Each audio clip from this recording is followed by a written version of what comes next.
हम पढ़ा रहे थे एसिड।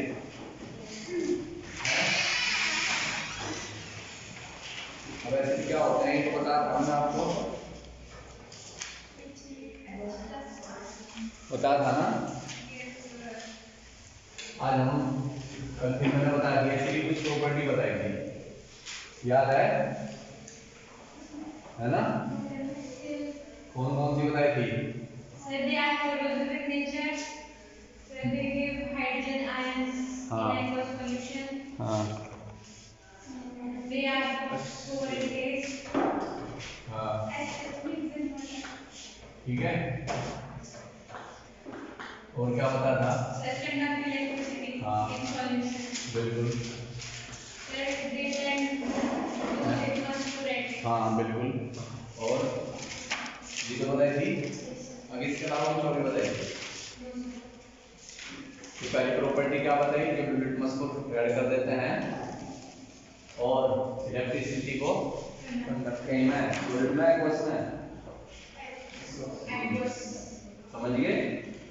क्लियर? और कोरोसिव होते हैं नेचर में, और पानी में घुलने पे क्या देते हैं? H प्लस आयन देते हैं या हाइड्रोजन आयन देते हैं। ठीक है, चलो अगली प्रॉपर्टी, वो कितनी प्रॉपर्टी लिखवाई थी मैंने? कितनी हुई थी वो? 4। बस वो इतनी इंपॉर्टेंट प्रॉपर्टी उसमें कौन कौन सी बेटा? एक तो वो एक्वस सॉल्यूशन में इलेक्ट्रिक करंट पास करता है, एक तो इंपॉर्टेंट है, और एक लिटमस वाली, बस और कोई ज्यादा इंपॉर्टेंट नहीं है। और उसी बात का वो अब आ गया। ठीक है, तो अगली प्रॉपर्टी जो भी प्रॉपर्टी होगी उसके बाद में नंबर डाल देना, मान 40 या 50 जो भी, मैं 5th मान लेता हूँ, मैं 4th होगी शायद, मुझे लगे सर 3। चलो कोई बात नहीं, सब 4 कह देते हैं। तो 4th प्रॉपर्टी हमारी क्या है? रिएक्शन विद मेटल, एसिड की प्रॉपर्टी, केमिकल प्रॉपर्टी को कैसे चलता है बेटा? टॉपिक हमारा एसिड है। रिएक्शन विद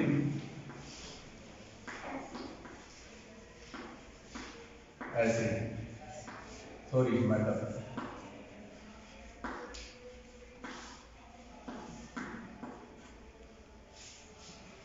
देखो किस तरीके से रिएक्शन करती हैं।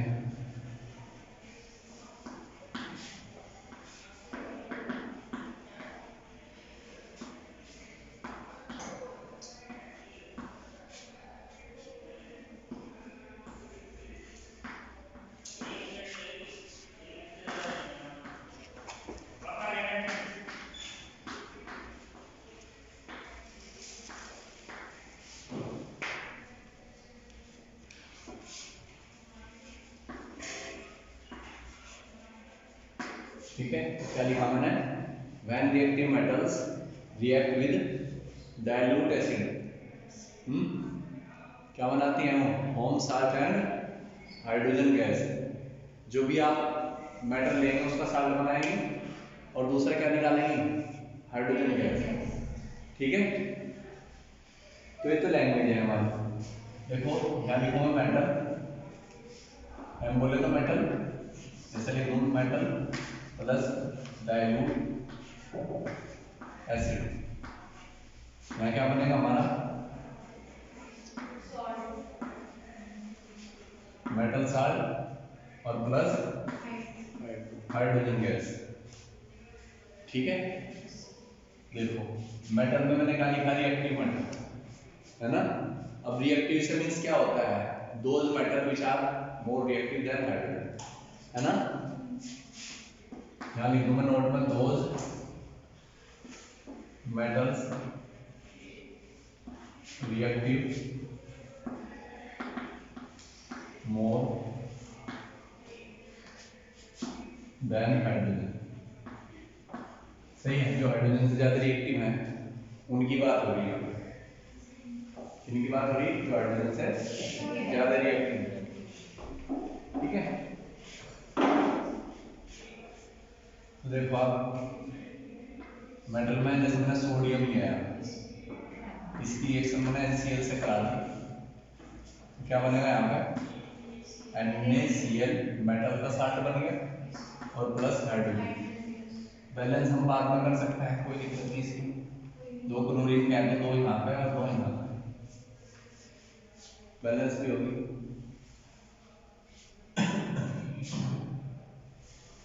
आप इसकी रिएक्शन पोटेशियम से करा लें HCl की, यहाँ क्या बनेगा KCl बनेगा और प्लस हाइड्रोजन गैस निकलेगी, ये तो बनेगा। Yes sir. आप इसकी रिएक्शन कैल्शियम से करा लें, तो यहाँ क्या बनेगा CaCl2 और प्लस हाइड्रोजन गैस। यहाँ पे 2 क्यों आ गया सी के पास? इसके ये इसकी वैलेंसी बेटा 2 है, हाँ, और इसकी 1 है। जैसे बनाते हैं ना क्रिस क्रॉस मेथड से, Ca की वैलेंसी 2 और क्लोरीन की -1, ठीक है, तो क्रॉस मल्टीप्लाई कर देते हैं ना, इसकी 2 और इसकी 1, तो क्या बनेगा CaCl2 बनेगा ना।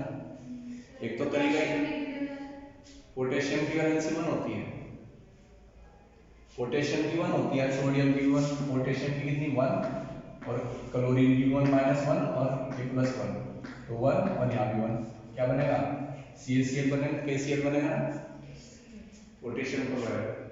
वैलेंसी के हिसाब से बनता है फॉर्मूला। अगर ये भी नहीं आपको पता, ये सही है, आगे बड़ी क्लास में और 9th में पढ़ा आपने, या तो चार्ज के बेसिस पे देख लो, या आप ये कहो कि इस पर 2 चार्ज है, इस पर 1 चार्ज है, तो बराबर चार्ज करने के लिए 2 क्लोरीन के लेने पड़ेंगे, 2 नेगेटिव ये भी तो होगा और 2 पॉजिटिव, ठीक है। तो आप ऐसे लिख सकते हैं, 2 यहाँ लिखना है, तो ये बराबर हो जाएगा पॉजिटिव नेगेटिव।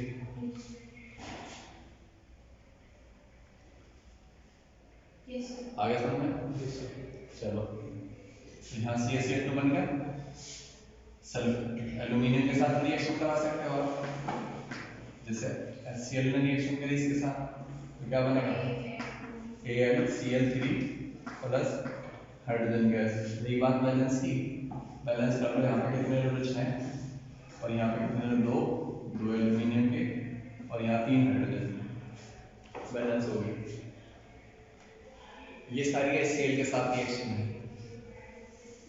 H2SO4 के साथ भी दिखा सकते हो आप, मान लो जिंक लिया आपने, जिंक की रिएक्शन आपने H2SO4 से करा दी, ये रिएक्शन बड़ी इंपॉर्टेंट है, वैसे मैं आपको बताऊँ, बहुत आती है पेपर में। यहाँ क्या बनेगा ZnSO4 प्लस हाइड्रोजन गैस, ठीक है। एल्यूमिनियम के साथ करा दो सल्फेट की H2SO4 की, तो क्या बनेगा Al2SO4 का whole thrice plus hydrogen gas. मेरी बात बैलेंस की, बैलेंस कर सकते हैं आप, सल्फेट के 3 है तो 3 से मल्टीप्लाई यहाँ करते हैं, है ना। एल्यूमिनियम के 2 से यहाँ करते हैं, हो गया देखना, 2 एल्यूमिनियम के, सल्फेट के 3, यहाँ भी 3 है, हाइड्रोजन के कितने 3, यहाँ भी 3 कर दो, बैलेंस होगी।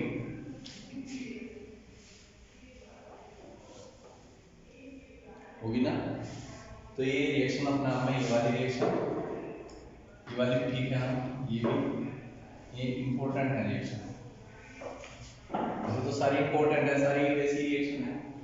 मैग्नीशियम की भी करा सकते हो, ऐसा नहीं है कि मैग्नीशियम की नहीं करा सकते, मैग्नीशियम की करा दो Mg, मैग्नीशियम किसका भाई है कैल्शियम का, क्योंकि मैग्नीशियम की वैलेंसी 2, कैल्शियम की भी, तो फॉर्मूला क्या बनेगा, जैसे वो CaCl2 ये MgCl2 बन जाएगा, तो यहाँ पे क्या HCl क्या बनेगा 2 प्लस हाइड्रोजन, 2 से मल्टीप्लाई कर दो बैलेंस करने के लिए, बताओ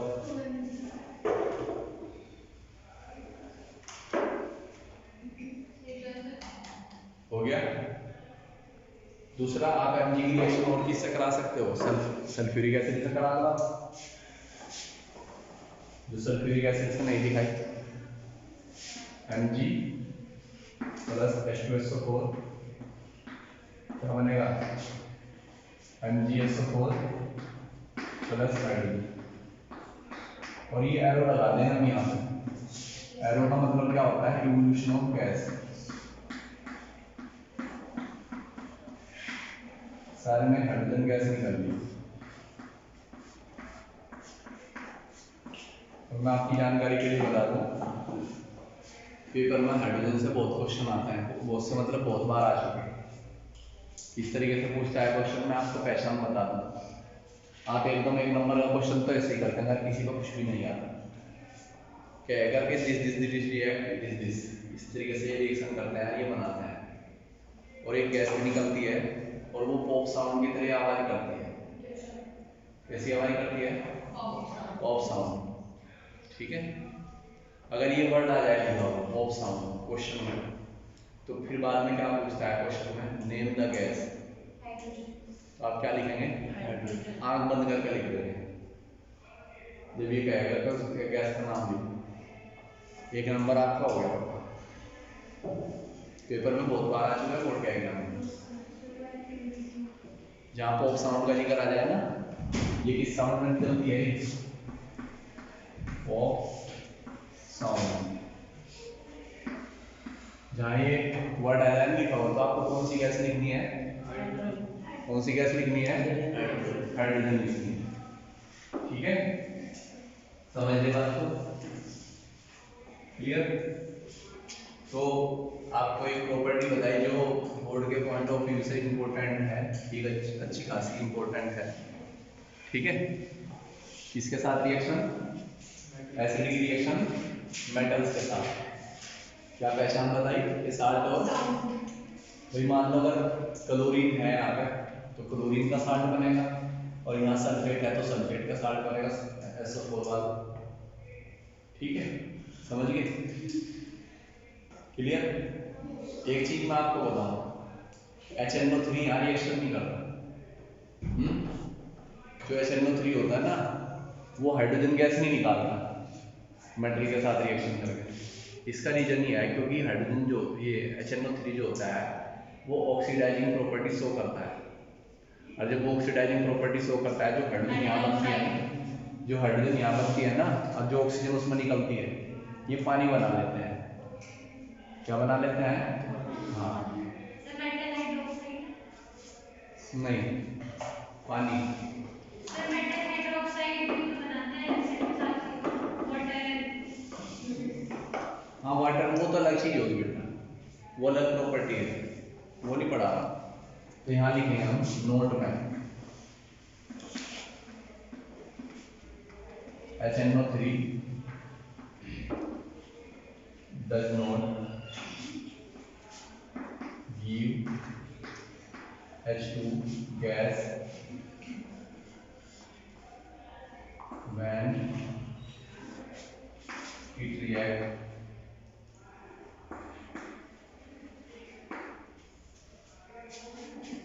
with reactive matter because it is a oxidizing agent.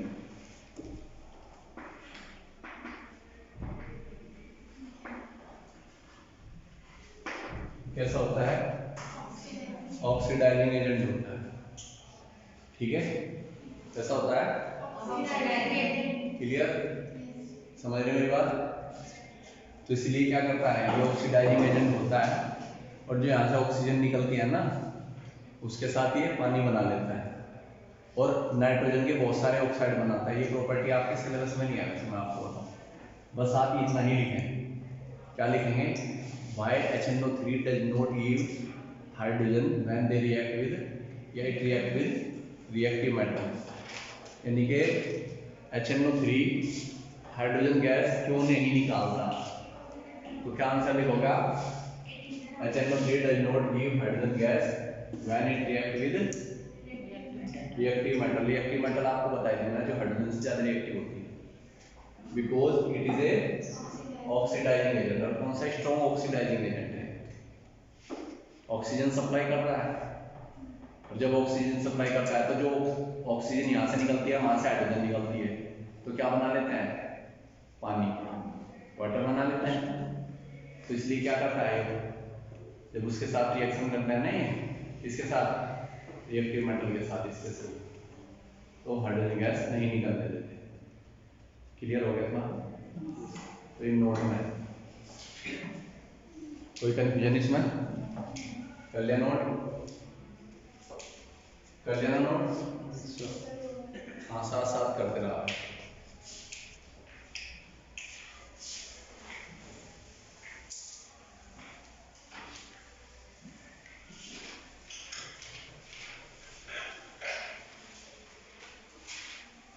कर लिया ना?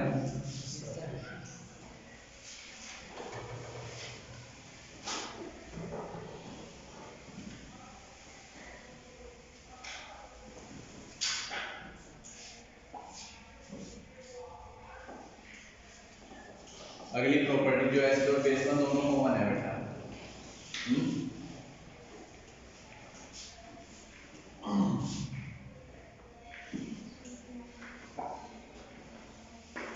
रिएक्शन विद बेस, ये रिएक्शन इंपॉर्टेंट है और इंपॉर्टेंट किस बेसिस पे होती है? अगर हम पहले वाले चैप्टर में जाए टाइप ऑफ केमिकल रिएक्शन में, तो वहाँ का एक टाइप है, वो क्या टाइप है बताता हूँ मैं। एसिड की प्रॉपर्टी चली when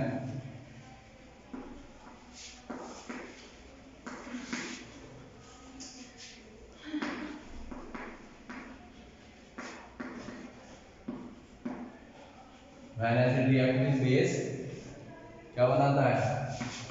form salt and water, ठीक है, and load of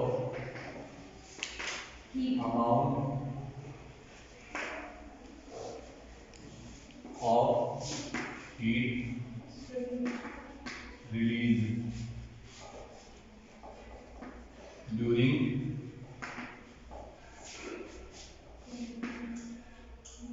the reaction। Reaction के दौरान बहुत सारी हीट निकलती है ना? तो hence this reaction is exothermic,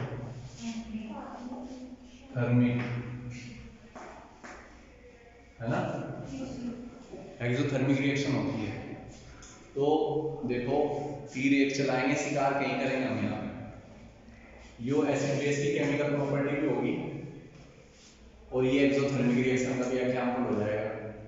दूसरी बात, क्योंकि यहाँ साल्ट और वाटर बनता है तो साल्ट होता है न्यूट्रल, इसे रिएक्शन को हम न्यूट्रलाइजेशन रिएक्शन भी कहते हैं, है ना? तो यहाँ लिखेंगे हम this reaction is also called neutralisation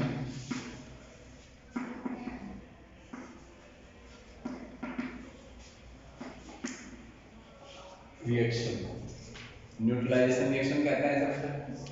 तो कितने what is the neutralization reaction, अगर ये क्वेश्चन पूछ लिया जाए तो व्हेन क्या लिखोगा? When acid base react to each other they form salt and water, this reaction is called neutralization reaction because in this reaction lot of amount of heat are released and this is also called exothermic reaction। तो अगर exothermic का example आपको कोई याद नहीं आ रहा कि what is exothermic reaction, ये पूछा क्वेश्चन में, आता है क्वेश्चन तो आपको याद नहीं आ रहा तो आप क्या याद करेंगे? एसिड और बेसिस को करना। हाँ, अगर कोई भी याद नहीं आ रहा इसे ही लिख दो। अगर आपको पूछे कि न्यूट्रलाइजेशन रिएक्शन क्या होगी तो ये तो सबसे बेस्ट एग्जांपल है, ठीक है? Yes sir. साल्ट कैसा होता है? न्यूट्रल होता है ना, तो इसलिए क्या बना है न्यूट्रलाइजेशन रिएक्शन, ठीक है? चलो देखो इसका एग्जांपल, HCl एग्जांपल, ये एसिड हुआ और इस रिएक्शन में किससे करा दूं? NaOH से करा दूं, ये बेस हुआ, ठीक है? समझ गए? तो यहां देखो आप क्या बनेगा? साल्ट और वाटर, NaCl प्लस H2O,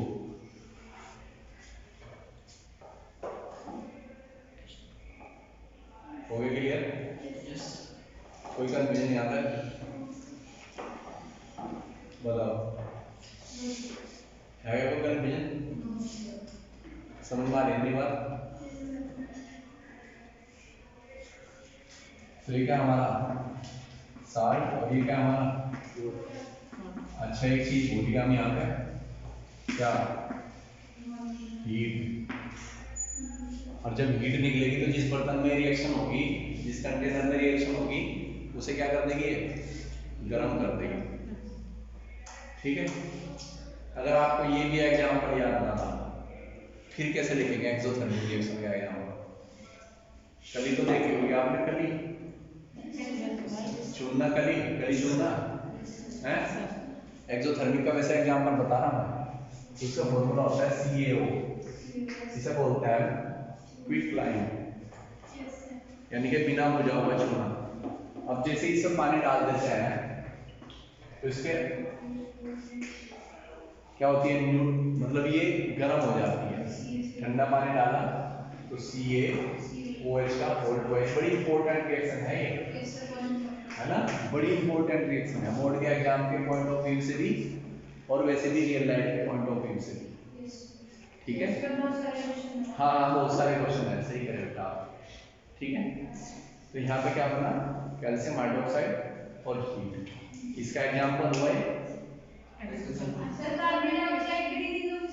नहीं नहीं, वो बेटा दूसरा क्वेश्चन बन जाएगा फिर ये 3 नंबर में जाता है क्वेश्चन, वो भी बताएंगे, बाद में बताएंगे, इसी आगे आएगा ये इसी में।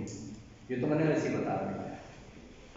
ये हमारा क्या है? चूना मान लो आप, इसे चूना है, चूना ही मान लो थोड़ी देर के लिए। पानी डाल देना है तो पानी कैसा हो जाएगा? गर्म हो जाएगा। इसे करके देख लेना घर जाकर, मार्केट से ले आना, कली दुकान से मिल जाएगी, परचून की शॉप से। खैर अब तो नहीं मिलती, अब तो कोई करता नहीं कली। सर पान की दुकान में से मिल जाएगा। पान की दुकान, अच्छा पान की दुकान, हाँ मिल जाएगा।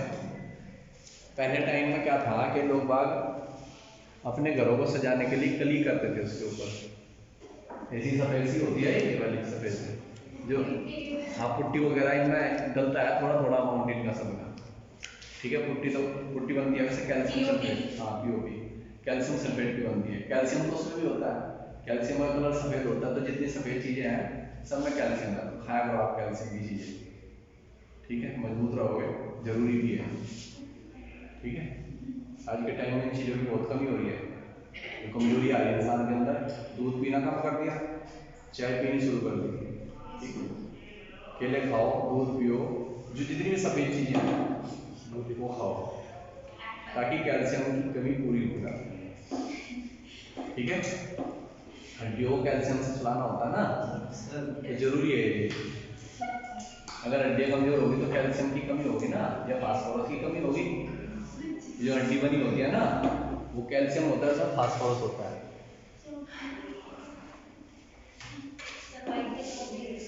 हैं? वो भी तो कैल्शियम होती है। हाँ, इसमें भी कैल्शियम है। CaCO3। और रही बात भाई खाने की, ये तो मैं एडवाइस दे रहा हूँ, खा सकते हैं नहीं खा सकते हैं, बट रही बात कैल्शियम की, तो पूर्ति ये भी करता है। ठीक है। कैल्शियम की पूर्ति, कैल्शियम है इसमें भी। तो ये हमारा जो चोक है ना, ये चोक, उसका फॉर्मूला यही है, कैल्शियम कार्बोनेट। और जो पत्थर लगा होता है ना आपके घरों में, मार्बल जिसे कहते हैं, उसका भी फॉर्मूला क्या है? ठीक है। आपके सिलेबस में कितना आएगा? अच्छा मुझे बताओ, सिलेबस कितना आएगा आपका? 1 2 3। अच्छा पहले, ठीक है। तो एक तो मैंने बताया क्या, ये चोक का फॉर्मूला ये होता है, मार्बल का फॉर्मूला ये होता है।